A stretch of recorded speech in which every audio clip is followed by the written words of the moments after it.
நீங்க போகிறதான சபை போதகர்களை துன்பப்படுத்தாதீங்க. வெசனப்பட்டு ஐயா இவங்க இப்படி பண்றாங்களேன்னு கேட்டா உங்க குடும்பம் நாசமாயிடும். ஏன் நீங்க ட்ரால் பண்ற அளவுக்கு ஏன் நீங்க நடந்து கொள்றீங்க? அதெல்லாம் குறித்து நாங்கள் கேள்வி கேட்கக்கூடாதா?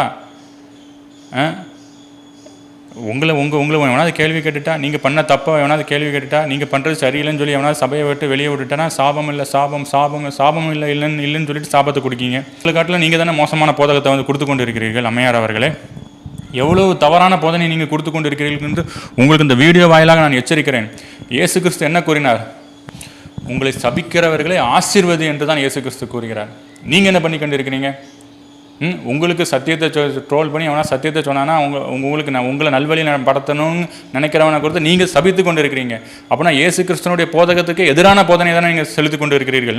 இயேசு கிறிஸ்துவனுடைய ரத்தத்துக்கே அகைன்ஸ்டாக தானே நீங்கள் பண்ணி கொண்டு இருக்கிறீர்கள். இயேசு கிறிஸ்து என்ன கூறினார்? உங்களை சபிக்கிறவர்களை ஆசீர்வதி என்று தானே கூறினார்.